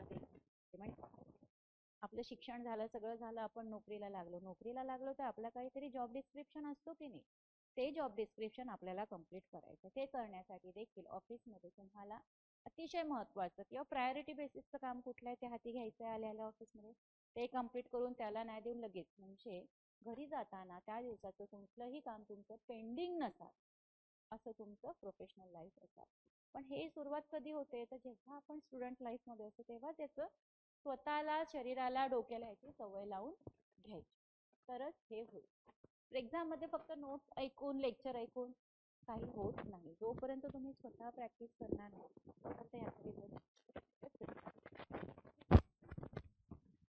तर सोशल वर्कर फक्त करतं आणि फक्त ऍड करतं त्याच्या क्लायंटला, त्यांनी स्वतःचे एफर्ट्स द्यावे जेणेकरून त्याची स्वतःची सिच्युएशन इम्प्रूव्ह होईल. हेच आहे सगळं. म्हणजे क्लायंट म्हणून तुम्ही स्वतःला इथे ठेवून विचार करू शकता. तो इम्पोज करत नाही त्याची ऍडवाइस किंवा सोल्युशन क्लायंट, म्हणजे तो सांगत नाही क्लायंटला की तू हेच कर. क्लायंटला तो सांगतो तुला हे केलं पाहिजे आणि क्लायंटनी स्वतः मोटिवेट होऊन ते करायचं आहे, तर त्याचा काहीतरी फायदा आहे. आणि respecting the clients right to self determination, त्याचा स्वतःचं जे डिटर्मिनेशन आहे क्लायंटचं, तो इथे प्रिन्सिपल म्हणजे सोशल केस वर्क मध्ये पुढे तुम्हाला हा प्रिन्सिपल येईल. क्लायंटचा अधिकार आहे कशाचा, तर त्याला स्वतःचं समजून घेण्याचा, म्हणजे सल्ला किंवा उपाय त्याच्यावर लादला नाही, त्याचा जे आत्मनिर्णय आहे ते त्यांनी स्वतः घेतले पाहिजे. क्लायंटनी त्याच्यावर लादायचं नाही, पण सोल्युशन सांगायचं की हे केल्याने तयार आहात का हे करायला, तर क्लायंट म्हणू शकतो, कारण त्याची ती सिच्युएशन नसते मेंटली किंवा फिजिकली की लगेच ते करेल. असं असतं तर तो तेवढा कॅपेबल असतो, पण टप्प्याटप्प्याने त्या सिच्युएशनला त्याला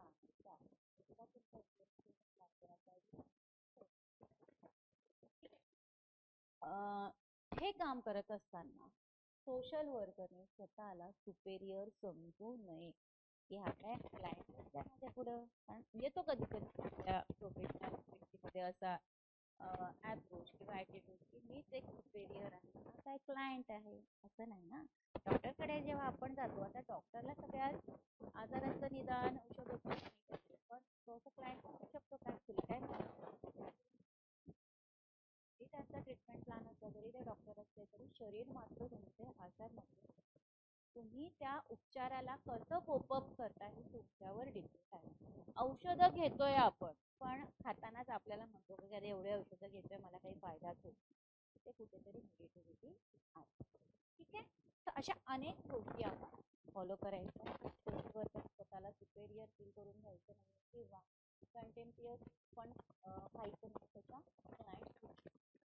इम्पॅथी असायला पाहिजे, त्यांनी प्रयत्न केले पाहिजे क्लायंटची सिच्युएशन नेमकी काय ते समजून घेण्याचं, आणि जी क्लायंटची सिच्युएशन आहे कधी कधी काम करत असताना कम्प्लिटली आपल्याला त्या क्लायंटच्या जागेवर स्वतःला जायचं नाहीये, पण प्रयत्न करायचा आहे की ही सिच्युएशन जर माझ्यावर असती तर मी कसं डील केलं असतं.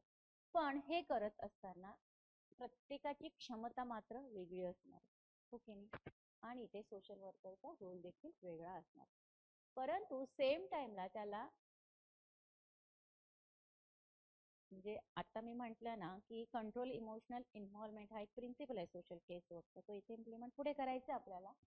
हे जे सेंटेन्स आलं हे इथे तंतोतंत फिट होतं, पण ऍट द सेम टाइम इथे मी काय म्हटलंय की आपल्याला क्लायंटच्या जागी स्वतःला ठेवून बघायचं आहे, पण आपण क्लायंटच आहो असं फील मात्र यायला नको, असं इथं आपल्याला सोशल वर्करने समजून घेणं गरजेचंच आहे, स्वीकार करणं गरजेच्याच आहे. कशाचा, तर हा जो क्लायंट आहे ह्याच्या ज्या भावना आहेत त्या एक्सेप्ट पण करायच्या आणि समजून देखील घ्यायच्या आहेत.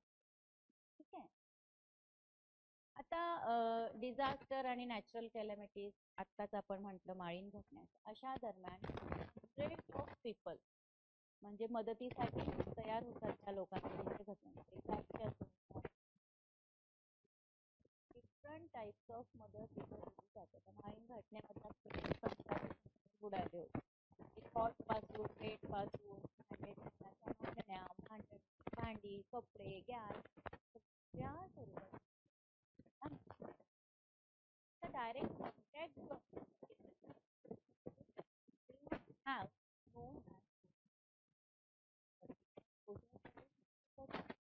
त्यावेळी टेम्पररी मदत आपण त्या व्यक्तीला करू, as it involve providing some help to the helpless. आणि ती व्यक्ती त्यावेळी त्याच्याकडे काहीच नसतं आणि आपल्याला वाटतं म्हणून आपण ती मदत करू शकतो.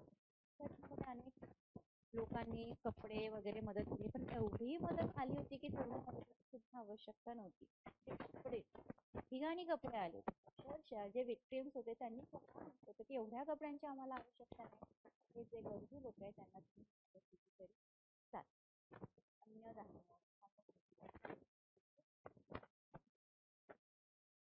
आता सोशल सोशल वर्क हे फेस टू फेस इंटरव्हेन्शन करतं. सोशल वर्कर आणि क्लायंट अतिशय महत्वाचं आहे. म्हणजे फेस टू फेस तुमचं कम्युनिकेशन होणं गरजेचं आहे. ह्यात ना आपल्याला क्लायंटचं बॉडी लँग्वेज, पोस्चर, त्याचे फेशियल एक्सप्रेशन्स देखील आपण जाणवू शकतो. जर आपला क्लायंट फेस टू फेस किंवा आय कॉन्टॅक्ट करत नसेल, त्याला कुठेतरी इनसिक्युरिटी आहे किंवा त्याचा कॉन्फिडन्स कुठेतरी लूज झालाय, हे डायग्नोसिस आपलं व्हायला पाहिजे. ते करण्यासाठी आपण काय केलं पाहिजे, तर डायरेक्ट प्रोफेशनल जे सुरू करत नाही मेथडॉलॉजी कुठल्या विजिटमध्ये, त्याच्याबरोबर क्लायंट बरोबर आपला रॅपो बिल्ड झाला पाहिजे. तो व्यक्ती आपल्याशी एक फ्रेंडली बोलू शकला पाहिजे. ह्या लेवलला त्याला आपल्याला करायचं आहे. इतकं स्ट्रॉंग आणि इतकं स्मूथ कम्युनिकेशन तुमचं असलं जेणेकरून जी समस्या घेऊन तो आपल्याला आला आहे, तर त्या वेळेसाठी ती समस्या थोड्या वेळ तरी तो विसरू शकेल. ह्या लेवलचा आपला अप्रोच असला पाहिजे. ठीक आहे. आता सर्टन डिस्टन्सेस असतात. इन ॲडिशन तर टेम्पररी रिलीफ करतात. इंटरपर्सनल रिलेशनशिप जे आहे ते इंटरपर्सनल रिलेशनशिप इम्प्रूव्ह करण्यासाठी आणि ज्या समस्या आहे त्या समस्येमध्ये ऍडजस्टमेंट करण्यासाठी. समस्येशी ऍडजस्टमेंट तर केलीच पाहिजे. प्रॉब्लेम रिलेटेड हे डिझास्टर असू शकते, नॅचरल कॅलॅमिटीज असू शकते किंवा अजून दुसऱ्याही असू शकतात.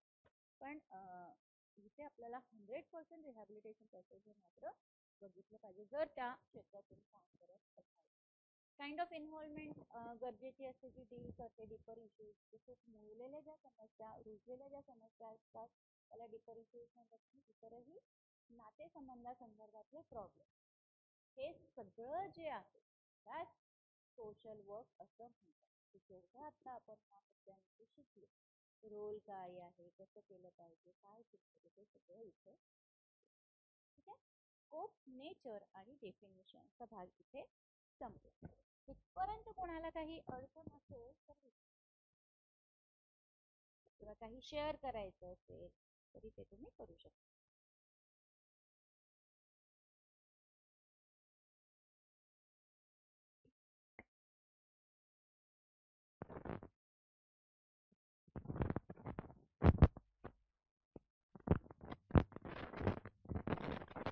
पुढे जायचं.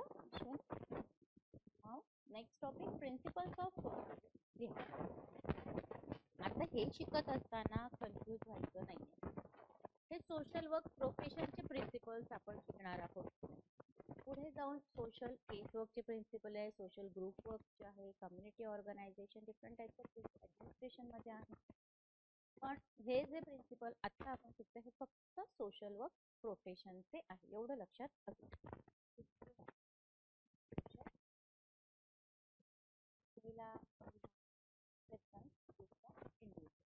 तिसरा कम्युनिकेशन.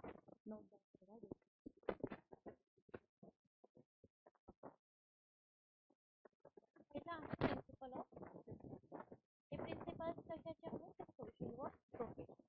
दुसरं प्रिन्सिपल आहे प्रिन्सिपल ऑफ स्पेशलायझेशन कम्युनिकेशन. सुरुवातीला हे शिकू. एक्सेप्टन्स म्हणजे काय, तर जेवढं काही मी तुम्हाला आता एक शिकू त्याच्यामध्ये एक्सेप्टन्स म्हणजे काय एवढं तुम्हाला 100% क्लिअर झालंच असतं.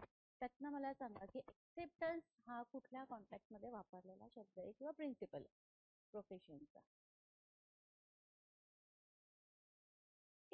तर क्लायंट आणि वर्कर दोघांच्या संदर्भात हा येतो. जेव्हा मी म्हटलंय ना की रॅपो बिल्डिंग व्हायला पाहिजे क्लायंट बरोबर, तर दोघांनी एकमेकाला एक्सेप्ट केलं पाहिजे. की ज्या आता कधी कधी असं होतं ना की आपण एखाद्या डॉक्टरकडे जातो आणि नंतर आपल्याला असं वाटतं की अरे इतकी ट्रीटमेंट घेतो ह्याचा काही आपल्याला गुणच येत नाही. त्यावेळी आपण काय करतो, डॉक्टर चेंज करतो. का डॉक्टर चेंज करतोय, कारण आपला विश्वासच बसत. प्रिन्सिपल ऑफ एक्सेप्टन्स मध्ये ह्या तत्वानुसार सोशल वर्क जे आहे हे एक्सेप्ट करतं त्या इंडिव्हिज्युअल. एक्सेप्ट करतं म्हणजे कसं करतं, त्याच्या काही स्वभाव, दोष त्या सगळ्या एक्सेप्ट करतात. ठीक आहे. त्या त्याच्या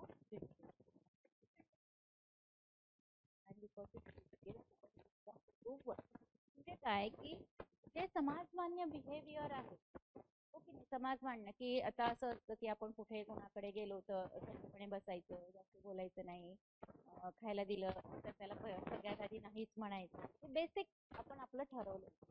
पण जो समाजमान्य बिहेवियर आहे त्यापेक्षा जर वेगळं वर्तन कुणाचं असेल, ह्यालाच धरून म्हटलं की स्वतःहून जाऊन खायला मागणं, स्वतःहूनच न बोलवता कुठेही जाणं, इन्व्हिटेशन असताना, हे समाजमान्य बिहेवियरच नाही.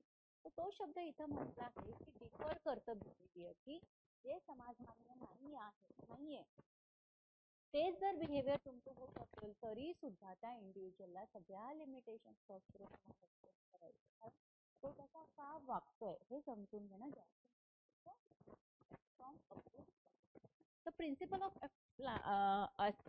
एक्सेप्टन्स हा इम्प्लाइज करतो त्या सोशल वर्क मस्ट परसिव्ह करणं, एक्नॉलेज करणं, रिसीव्ह करणं आणि इस्टॅब्लिश. हे सगळं कुठल्या कॉन्टॅक्ट मध्ये आहे तर फक्त रिलेशनशिपच्या एक्नॉलेज करणं, प्राप्त करणं, स्थापन करणं हे इंडिव्हिज्युअल बरोबर आहे. ठीक आहे, त्याच्या ओरिजिनल फॉर्म म्हणजे काय तर तो आता तसा झाला, पूर्वी तसा होता का? पूर्वी जो तसा तो जो होता तसाच आपल्याला आता त्याला तयार करायचा ही आपली जबाबदारी आहे, कारण तो आपल्याकडे आलेला म्हणतो जर 90% भाग जर ह्या प्रिन्सिपल ऑफ एक्सेप्टन्स आपण बघितला तर हा कुणासाठी आहे तर प्रोफेशनल सोशल वर्करसाठी. पण त्याच्याकडे व्यक्ती आले मदतीसाठी, त्याला काहीतरी समस्या आहे म्हणून ना, त्याला जर समस्या नसते तर तो आलाच नसता. म्हणून त्याची जी समस्या आहे ती पूर्ण 100% एक्सेप्ट करून आपल्याला त्या व्यक्तीला एक्सेप्ट करायचं आणि त्याची समस्या सोडवण्याचा प्रयत्न करायचा. नेक्स्ट आहे प्रिन्सिपल ऑफ इंडिव्हिज्युअलायझेशन. व्यक्तीकरण. जरी तो क्लायंट असला, जरी त्याला समस्या आधी तो व्यक्ती आहे, मनुष्य आहे, मानव हे विसरता कामा नये. ऑर्गनायझेशनचं तत्व आपल्या प्रोफेशन मध्ये अतिशय फंडामेंटल आहे बरं का. का असेल?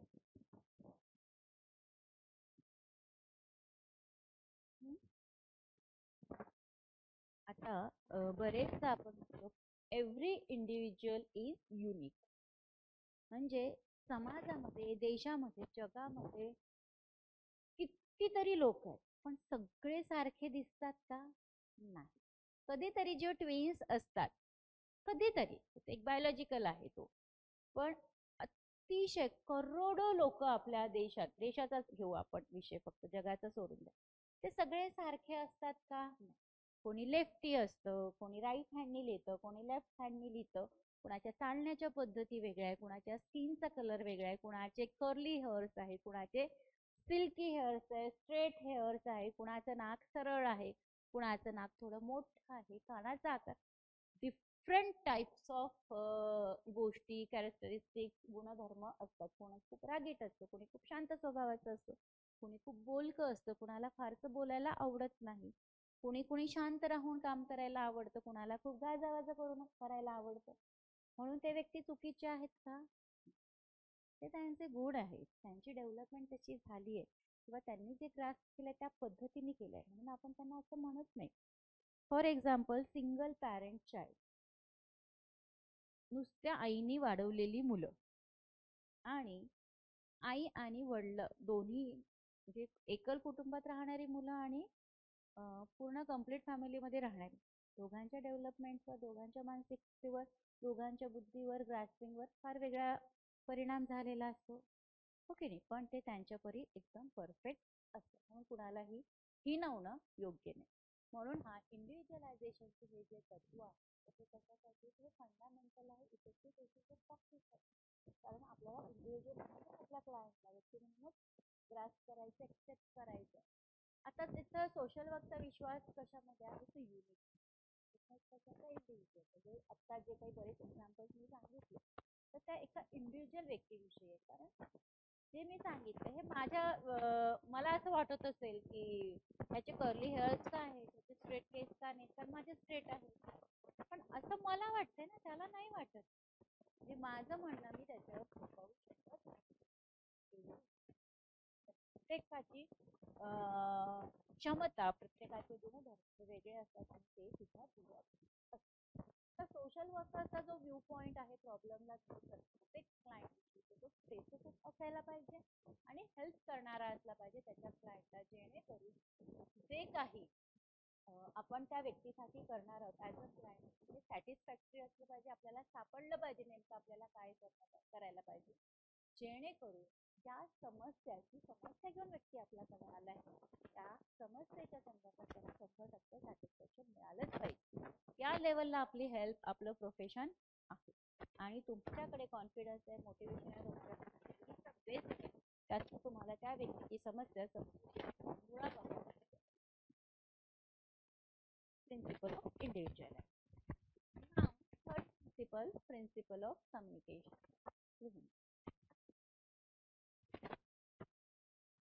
कम्युनिकेशन. संवादाचं तत्व.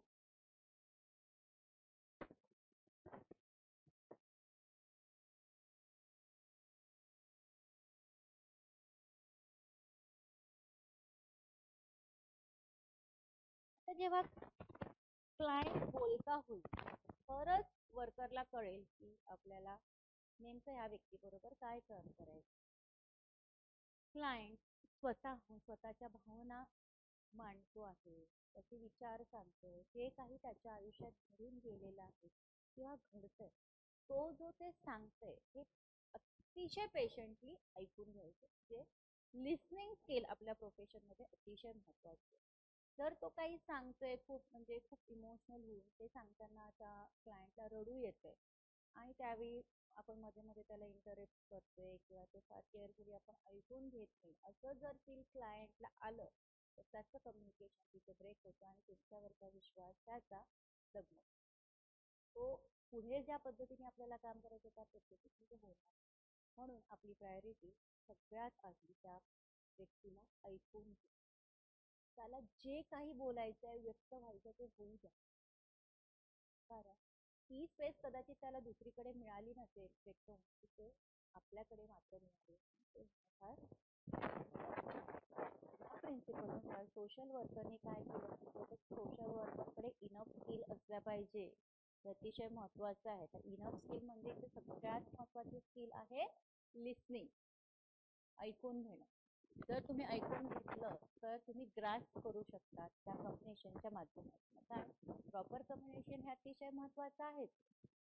सोशल वर्कचं जे रिलेशनशिप आहे क्लायंट वर्करचं त्याच्यामध्ये, जेणेकरून जो क्लायंट आहे तो कम्फर्टेबल फील करू शकेल त्या जागेला किंवा त्या गोष्टी, ठीक आहे, करू शकेल. जे काही फॅक्ट आहे ज्या समस्येचं ते तिथे मांडू शकेल. कदाचित आता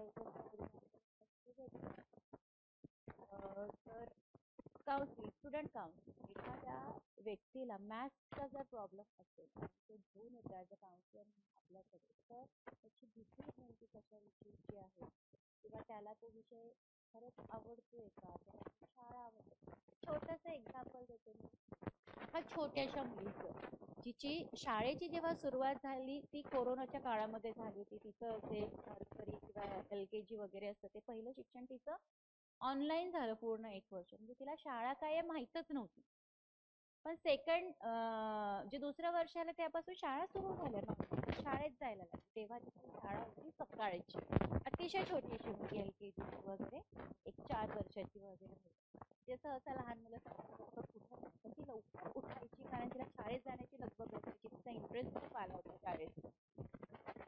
शाळेत गेली. तिची जी मोठी बहीण होती ती रोज शाळेत जायची, सकाळच्या शाळेत गेली. शाळेला मस्त लवकर उठणार, 6ला उठणार, 7ला स्कूल बस यायची, शाळेत जाणार, 11, 11:30 पर्यंत ती मुलगी घरी यायची.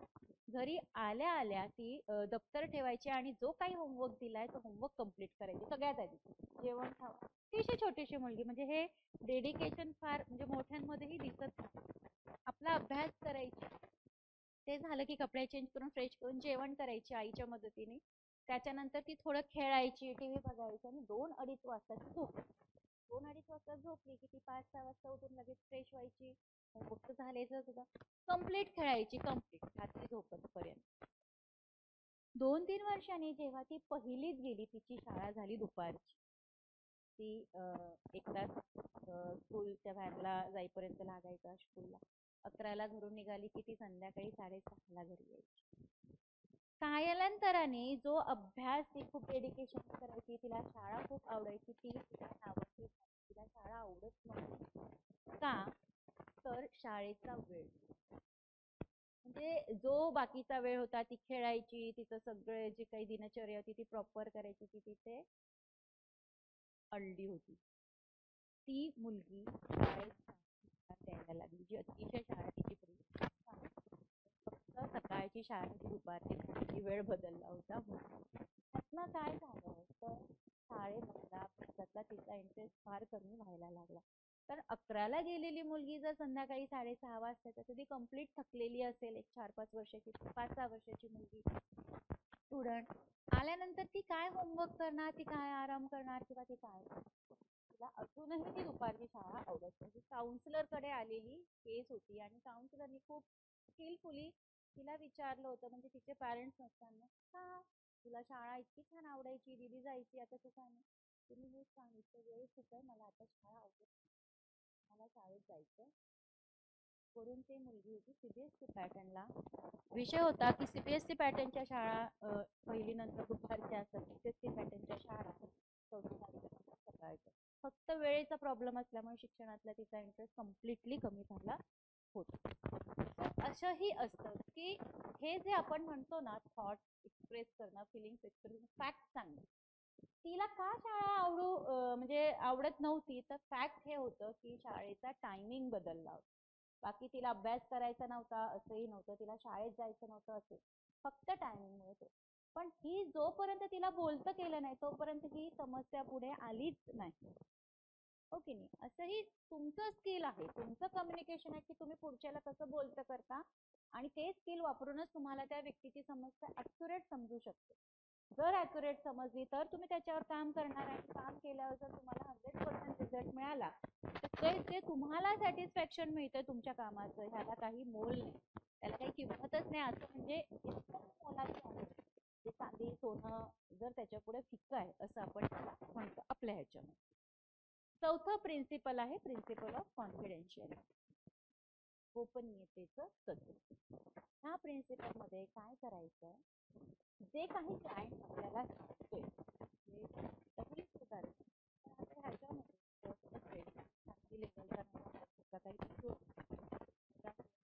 ऍज अ क्लायंट म्हणून तुमच्याकडे आले, अतिशय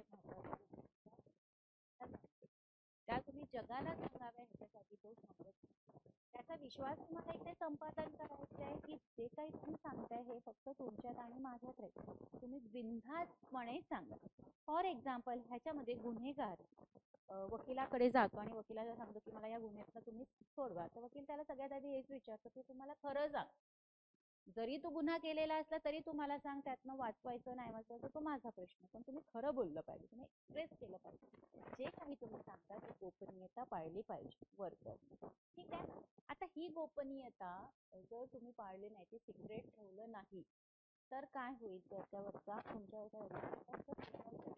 आणि जर तुम्हाला ती माहिती तुमच्याकडे द्यायची पण आहे तर त्याचं कारण असलं पाहिजे की ती केस तुम्हाला दुसऱ्या संस्थेला रेफर करायची आहे, त्यावेळी त्याची फाईल आपल्याला त्या संस्थेला द्यायला लागतं, जे काही आपण लिखाण केलेलं असतं ते करत असतानाही तुम्हाला क्लायंटची कन्सेंट घेणं गरजेचं असतं, त्याची सहमती घेणं गरजेचं आहे की त्या व्यक्तीला खरंच दुसऱ्या संस्थेकडे मदतीसाठी जायचं आहे की नाही. कारण का आपण रेफर करतोय, तर ज्या काही थेरपी, ज्या काही सर्व्हिसेस आपल्याला त्याला जायच्या ते आपल्याकडे अवेलेबल नाही म्हणून आपण त्याला रेफर करतोय दुसरीकडे, हो की नाही.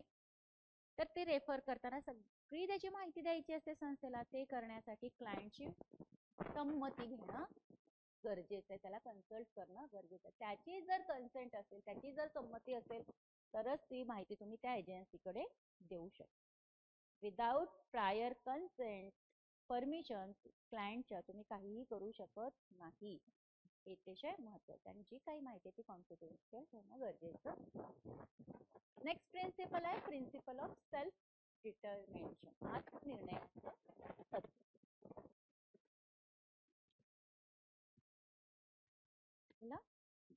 आता ह्याच्यामध्ये हे एम्फसाइज करते हे प्रिन्सिपल क्लायंटच्या अधिकारात, राईट, जेणेकरून सेल्फ इंटरनेशनच्या संदर्भातला असेल. आता प्रत्येक इंडिव्हिज्युअलला अधिकार आहे, तो ठरवू शकतो काय योग्य आहे माझ्यासाठी आणि काय अयोग्य आहे, काय अप्रोप्रिएट आहे, हे तो इंडिव्हिज्युअल ठरवू शकतो. स्वतः रिअलाइज करू शकतो की माझ्यासाठी काय चांगलं, त्याला जे वाटतं ते योग्य. आपण आपले मत किंवा म्हणणं त्याच्यावर सुचवायचं. सोशल वर्करला काय करायचंय, त्याचं फक्त आणि फक्त सपोर्ट करायचा आणि गाईड करायचंय त्याच्या क्लायंटला, जेणेकरून त्याच्या ज्या इन्साइट्स आहे, इन्साइट्स म्हणजे त्याला जे वाटतंय ते वाटणं अधिक चांगल्या प्रमाणामध्ये तो डेव्हलप करू शकतो, जेणेकरून त्याची जी काही सिच्युएशन आहे, समस्या आहे, सोशल सिच्युएशन आहे, ती करेक्ट पर्स्पेक्टिव्हनी पुढे जाईल आणि त्या व्यक्तीला ते इन्करेज पण करतील, धैर्य देतील, जेणेकरून तो स्वतःला इन्व्हॉल्व करून घेईल कशामध्ये, तर स्वतःचे डिसिजन स्वतः घेण्यामध्ये. तो दुसऱ्यावर डिपेंड नाही राहणार की माझे डिसिजन तुम्ही घ्या किंवा तुम्ही मला सांगा काय करायचं. हे त्या व्यक्तीला वाटलं पाहिजे बरोबर काय माझ्यासाठी बरोबर आहे आणि काय एक्सेप्टेबल आहे. ह्याला आपण म्हणतो आत्मनिर्णयाचं तत्व. ठीक आहे, क्लिअर. नेक्स्ट आहे principle of non judgmental attitude. अतिशय महत्वाचं काय असतं ना की आता मी मला सांगितलं एखादा गुन्हेगार त्याची शिक्षा भोगून तो जेलमधनं बाहेर आला, पण आपला अप्रोच काय असतो त्याला बघताना की अरे यांनी हे केलं, तो आपला अप्रोच तो आपला ॲटिट्यूड बदलतो का. तसंच क्लायंटने इथं राहायचं, वर्कर इथे काय की भलेही तो गुन्हेगार ॲज अ क्लायंट म्हणून तुमच्याकडे बसलेला असू दे, पण तो व्यक्ती म्हणूनच तुम्हाला कन्सिडर करायचंय, गुन्हेगार म्हणून नाही. ठीक आहे, जेलमध्येही काउन्सिलर असतात, सोशल वर्कर असतात, पण तिथे जर आपण म्हटलं काय होतं ना बरेचदा जेल प्रशासनामध्ये कैद्यांचे खूप हाल, म्हणजे ह्युमन राईट्सचं व्हायोलेशन पण तिथे होतं. कायद्याने जी शिक्षा मिळायची ती शिक्षा ती भोगते ना, आपण परत त्यांना शिक्षा द्यायची नाहीये, त्यांची मानसिकता काय होईल ह्याचा विचार करायचा. तर आतमध्ये बऱ्याच प्रमाणामध्ये त्यांना मारणं, त्यांचा छळ करणं अनेक गोष्टी होत असतात आणि त्याच्यावर वाईट परिणाम होतो. म्हणजे काय, ह्यांनी शिक्षा केली आहे, आपण कोण त्याला शिक्षा देणार आहे, शासनाने कायद्याने त्याला शिक्षा दिली आहे ना, ते तू भोगतोय. हा जो प्रिन्सिपल हा काय प्रिझ्युम करतो की सोशल वर्करनी सुरुवातच करणं गरजेचं आहे प्रोफेशनल रिलेशनशिप. इथे कुठलाही बायस आपल्या डोक्यात ठेवायचं नाही, पूर्वग्रह डोक्यात ठेवायचं नाही की हे यांनी असं असं केलं होतं तसं तसं. हिस्ट्री घेताना बरेचदा आपल्या डोक्यात येतं किंवा आपला जो माइंडसेट आहे त्यानुसार आपण विचार करतो, तो इथे वापरायचा नाही. इथिकल काय आहे, थेरी काय सांगते ते इथे आपल्याला इम्प्लिमेंट करायचं. आपलं स्वतःचं ओपिनियन आपल्या क्लायंट विषयी बनवायचं नाही. आज खूप छान सांगतोय म्हणजे हा खूप छान एखादी सिक्रेट गोष्ट आज इतका छान होता, आज असा झाला,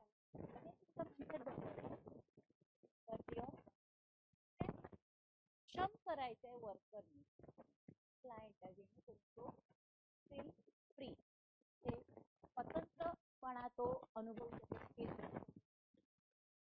एकमेकांविषयी